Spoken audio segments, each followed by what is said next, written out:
I'm really pleased to announce my new book is now available. It's available from the Avebury Experience.co.uk or esotericcollege.com, and I tell you what the archaeologists won't.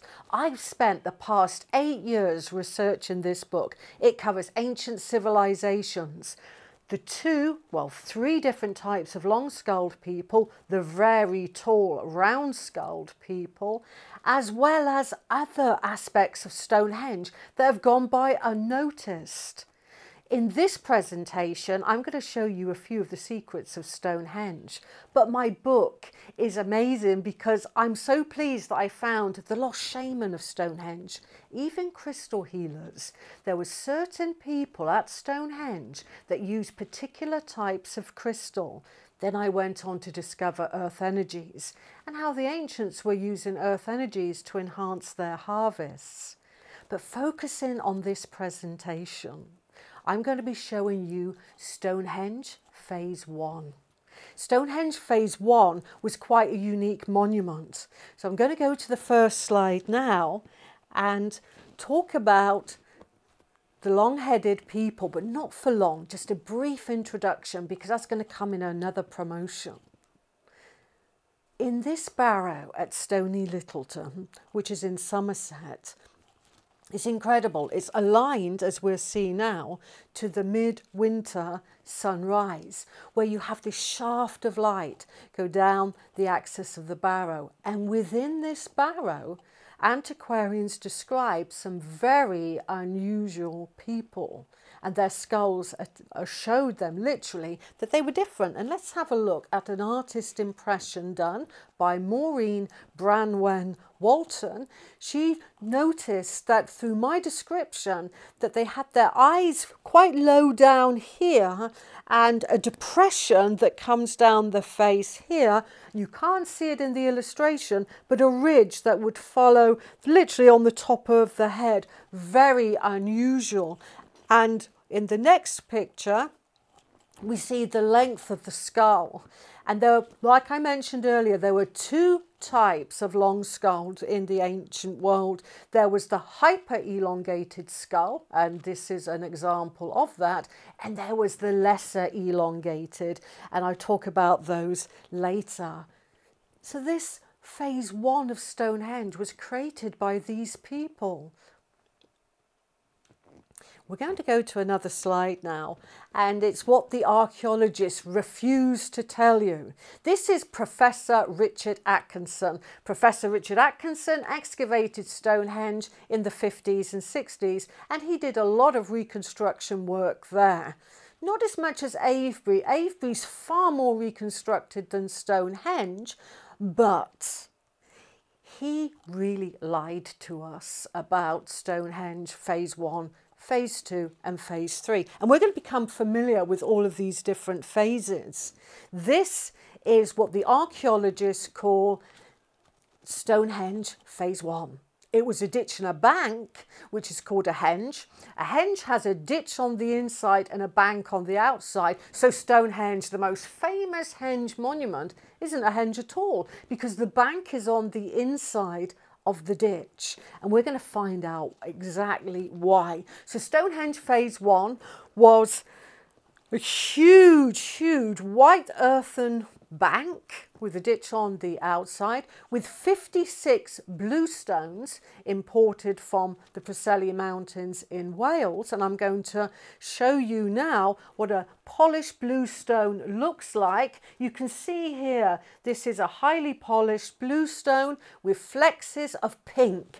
And if we turn it over, it's got flexes of white here. That's how polished the sarsen's and the bluestones were, especially these bluestones. So Stonehenge Phase 1, that beautiful chalk bank with these stunning stones looking like a star-spangled sky. The diameter was roughly about 360 feet across. It was a huge monument that had an entrance in the south and an entrance in the northeast. That's what we're told by Atkinson and many others. But before Stonehenge phase 1, there was another phase that the archaeologists hardly mention at all, except for a few like Aubrey Burl, the late Aubrey Burl. This slide here shows you that there was once a 12-foot long corridor that was blocked by 5 huge timbers. This phase of Stonehenge was very secretive. With those big timbers, you could not see or hear what was going on down one corridor that was 12 feet long rather. Then it turned to another 12-foot corridor that led to rectangular structures that could have had a circular roof on the top. They were healing temples of Stonehenge long before the blue stones arrived. What was going on in this secretive henge? That's speculation. But what I feel was going on is the round-skulled people and the elongated skulled people were not, at this moment in time, mixing. This was a long-skulled monument, and the same dimensions were used throughout all of the phases of Stonehenge. They used the centre for the Stonehenge that we're familiar with. So that was the timber healing temples of Stonehenge. Now we're going to go back to Stonehenge phase 1. And they're called the Aubrey holes, but they did contain the stones. And here we can see Richard Atkinson digging at Stonehenge. And if you look very carefully, there's chalk block that he has literally hammered into. And we're going to be looking at the chalk because most people think about Stonehenge that those stones are in the earth. They're not. They're cut into the solid chalk bedrock. That's what gives them their stability, same as Avebury. And if we go further north to another chalk a layered earthen environment, then that's East Riding in Yorkshire. That's also deep chalk. Now I'm going to call in a witness. We've seen Richard Atkinson digging at that chalk, because he told the world in an interview that the chalk bank was just chalk rubble. That's what he said in all of his books, and it's been repeated ever since. But in my legacy dowsing archives that I've inherited, there was a witness present. Who was this witness that was with Richard Atkinson? He was called Tom Goring. He was the custodian of Stonehenge for over 25 years. He was very widely respected. He also gave tours at that time, which was in the 1940s and 50s, but he knew Stonehenge like nobody else, even better than Professor Richard Atkinson. So he was invited along to the dig. And as Richard Atkinson said to the world, it was just chalk rubble. This is what our witness Tom Goring said. Instead of being composed of loose chalk, as would be expected in such a bank, it was made up of solid chalk integral with the surrounding ground, which appeared to have been cut away to a lower level in order that a mound should be formed, like a white pudding bowl. So we imagine smooth chalk being carved out of the ground. That's what the henge was like. That means it had a white chalk floor. Why Richard Atkinson didn't say that to the world is beyond me. It's a secret history. Now when we look at Stonehenge properly as Stonehenge phase 1, it's got this beautiful inner chalk bank wall, if you will. It's 900 feet in circumference, and those black dots represent our blue stones, our 56 blue stones. And again, we can see the entrances to Stonehenge.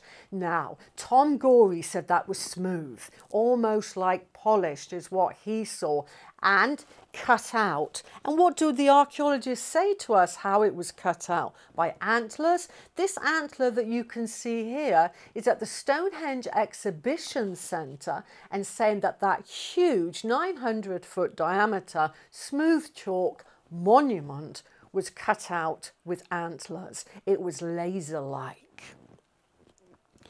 And what else is left out?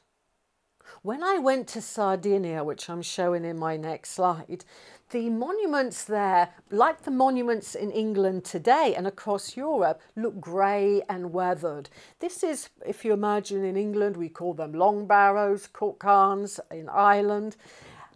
This is a Sardinian burial chamber, but when we go back to what it originally looked like, it was colourfully painted in red ochre, golden ochre, and that beautiful deep brown tones, and black, which you could have got through charcoal, and white, which would be produced by chalk. So I think Stonehenge, phase 1, at the entrances, had symbols. Is there any evidence for that? Oh yes. Professor Mike Parker Pearson of UCL London, he excavated flagstone henge in Dorset, and what he noticed was the henge bank was carved with symbols. The symbols were concentric circles, spirals, and chevron patterns. These three different symbols are all the harmonic surface pattern of earth energies coming out of the ground. Cannot be a coincidence. So let's envision Stonehenge, phase 1, chalk bank with red and golden spirals, concentric circles, and chevron patterns. It was a colourful monument, just like the Sardinian ones. And I think quite a few stones would have been like that as well in later phases of Stonehenge. But why are henges in an unusual shape? They're never a perfect circle, and if they are, they have a bit of a more of a curved edge to them. And in this slide of henges, we can see that they're not quite circular. Look at Avebury, for instance, Henge, and Mount Pleasant in Dorset. They all have these curves, and Stonehenge is different to any other henge monument because the bank is on the inside. Why? Everything in the ancient world had meaning. Nothing was by chance. They put that henge bank there because they knew they could produce an amazing light effect. And that's what we're going to explore. There's some more henges here and causewayed enclosures. And again, we can see these curves that are very prominent in the design canon. Never a pure circle. And even if it is a circle, don't forget we have extra curves on the corners. That was the way they were designed purposely. Now, water and chalk can be highly reflective, just like snow. And the moonlight upon these different substances creates shadows, and it can create almost like a spotlight effect. And that's what we're going to see at Stonehenge, when the moon creates a wonder in the sky. This was a nighttime monument, and it's called a caustic effect.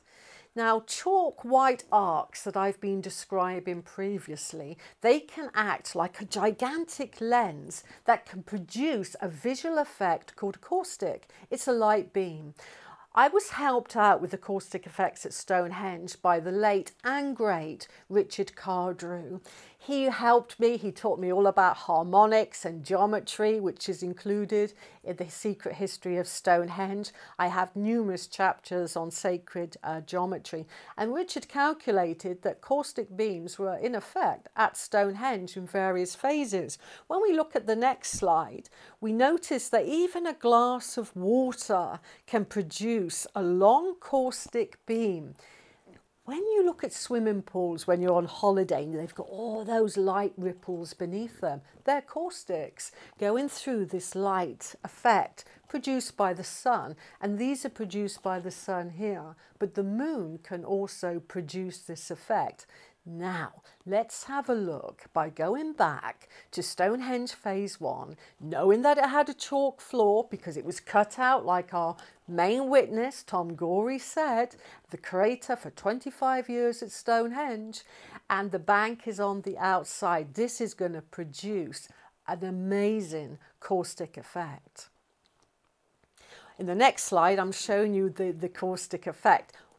What Richard was exploring was when the moon rises at its most highest. We'll have a look at that in a moment. Imagine when the moon is really high in the sky, it can produce almost like a light effect that hits that highly polished chalk bank that produces a caustic line effect that will go in the opposite direction. So when you have the moon rising in the east, it will shine almost like a spotlight in the western part of Stonehenge. And at midnight, especially around the time of the equinox, for instance, it will align perfectly with the southern entrance to the monument. It will be directly above that. So when we have a look at these caustic effects, as the moon goes round, it produces, in effect, two main beams, and they're listed here as 1 and 3. And it was calculated that the beams of light would stop literally where the Z and Y holes would eventually be dug at Stonehenge. We think this was because that's where the caustic beam ended. So let's have a brief look at how the caustic beam would look. It's rising high in the winter now. It's 8:37 p.m. and that caustic beam is going to touch one of those blue stones, making it slightly brighter than the rest. Could you imagine that maybe a priestess, a long-skulled priestess, stood in front of that stone, bathed in moonlight? That's what I think was going on at Stonehenge.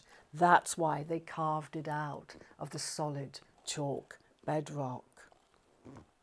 But what time of the year did the ancient long-skulled people do this?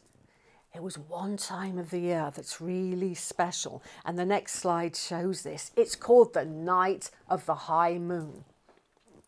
In a way, it's the night of the longest moonlight, the opposite to the summer solstice, which is when the sun is at its maximum in the northeast and daylight is long. The night of the high moon occurs roughly every 18.61 years. It's when at Stonehenge is at its most northerly, at its brightest, when the night is at its darkest. The night of the high moon. Everything about Stonehenge was more accurate when it comes to lunar alignments, as this slide shows. It shows you the major northern moonrise, the heel stone. Today, people gather at Stonehenge at the summer solstice because Richard Atkinson said it's really in alignment with the summer solstice sunrise. Oh yes, it is. It's in rough alignment. But it's 1 degree out. The moon, as it shows in that slide, is accurate. Every 9 years, the moon would rise directly above the tapering crest of the heel stone. That's the most accurate alignment. It's lunar. And Richard Atkinson knew that. But say something enough times and it becomes a truth. In my book of Stonehenge as well, I show how the giants changed Stonehenge, the very tall Bronze Age people, and I talk about trepanning and trepanning monuments as well. But returning back to the moon, the next slide shows you directly. It's called the mid-swing position. Every 9 years, like I said, look, it aligns beautifully above the tapering crest of the heel stone, making it light and bright. Next year, in 2025, I'm going to be taking a tour to Callanish Stone Circle. Join me. It's going to be the night of the high moon, but in Callanish, it's at its lowest. There's a mountain range curiously in the outline of a goddess, lying in the landscape with her breast and her belly and her legs. The moon is so low at Callanish, it's honey-coloured, and it glides, caressing and touching the goddess as it rises and falls against the mountain range. And then the moon turns towards the centre of the stone circle. And the late Margaret Curtis calculated that if a woman of average build and height was to put her arms outstretched. She would be touching either side of the honey-coloured moon. But the drama doesn't stop there. If you know where to stand at Callanish, and I was with Margaret Curtis in 2006, the last of the cycle of the moon, and then you'll bring your hands together like this. I would cast a shadow all the way down across the participants, the people gathering there. And then suddenly it would go to darkness, black, because the moon would suddenly set. The ancients knew how to put on a light show. When I go to my next slide, I'm going to be showing you how some of the long barrows, with the long-headed that were interned in them, the energies associated to them. Here we see a long barrow called Wayland's Smithy. It's a beautiful barrow, quite close to the Uffington White Horse, and it has these loops associated to them. This is one barrow called Wayland's Smithy, and the other one's from the Stonehenge environs, which you can no longer access. It's now in a nature reserve. All of the powerful barrows at Stonehenge you cannot have access to.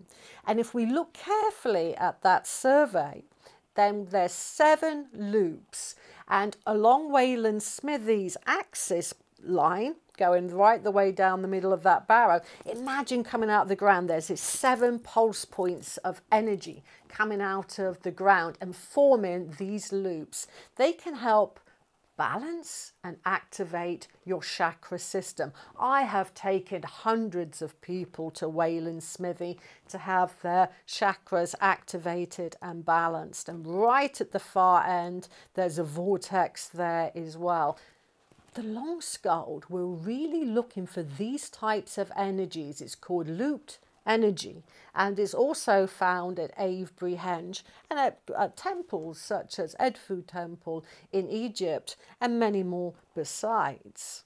When we look to how earth energy can produce circular shapes, for instance, the next slide shows that you can have a very powerful aquifer under the ground, deep, deep, deep under the ground. And this water is produced by Gaia. I've spoken about this for 20 years now. It produces a spiral pattern, then concentric circles around it, and then another lot of concentric circles that sometimes can be horseshoe shape or circular shaped.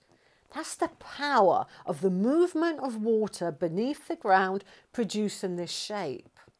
Now I'm going to show you Stonehenge and all of its features and how it mirrors this pattern exactly. Every single placement of the stones in phase 1 Stonehenge, 2, 3, 4 and 5 phases match that aquifer pattern. And water diviners can use dowsing to find this. But I think the long-skulled people had a sensitivity second to none. In the next slide, I'm going to show you another form of light show. We've already seen Stonehenge and the caustic beams. We've looked at Callanish and the effects the moon can produce. Now let's have a look at Silbury Hill, which is about 1.5 miles away from Avebury, which is the world's largest stone circle. And you can see that on the left-hand side. And on the right-hand side, you have Grave Creek Mound in West Virginia in the United States. They are identical.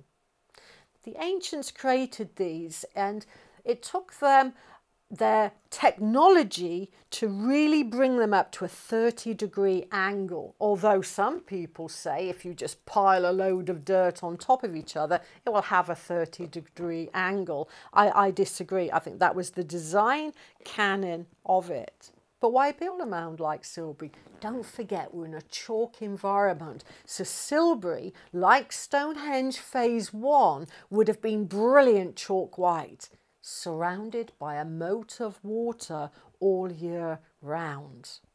And if we produce an effect, if the ancients put on top of Silbury Hill maybe some copper, a rod that came up, then you're going to see a light show. A few years ago, with a retired engineer, I did a lot of experiments at Silbury, and our measurements, as it says here, we measured the electrostatic field, and the equipment that he was using had this massive energy surge, which really empowered the equipment went crazy. It really, really did. And he turned around to me and said, "I've never known this happen before." So we repeated that. Was it just a fluke? No. It really had these huge energy surges, and he pointed out to me that if indeed this was the case, and it seems to be the electrostatic field is active there, and with that copper rod, then at particular times of the month, especially around the full moon, you have this effect that would go all blue around the top of the mound. This is a reproduction of a photograph that was taken that I was not permitted to use, so I did this in Photoshop, but you did have the exact same replica of this on the real photograph. This is the remnant of the light that Silbury Hill used to emit. It's like plasma. It's blue and it would cover the top due to that electrostatic field. So, the ancient world produced light shows. And in the secret history of Stonehenge, like I said at the beginning, I cover a lot of topics.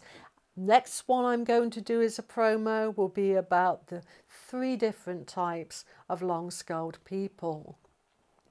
And I'm going to talk about, as you can see in the next slide, the destruction of Stonehenge, and how Professor Richard Atkinson destroyed several features in his so-called odyssey to understand the monument. We're going to see what he did to Stonehenge. And we're also going to find out how certain stones were taken and how a massive trilithon setting was buried in plain sight. So please support me, go to my website, have a look at the secret history of Stonehenge, and I'll be doing more promos in the future. And I'm just so happy that the book is out, and I hope that some of you will really enjoy reading it. Thank you.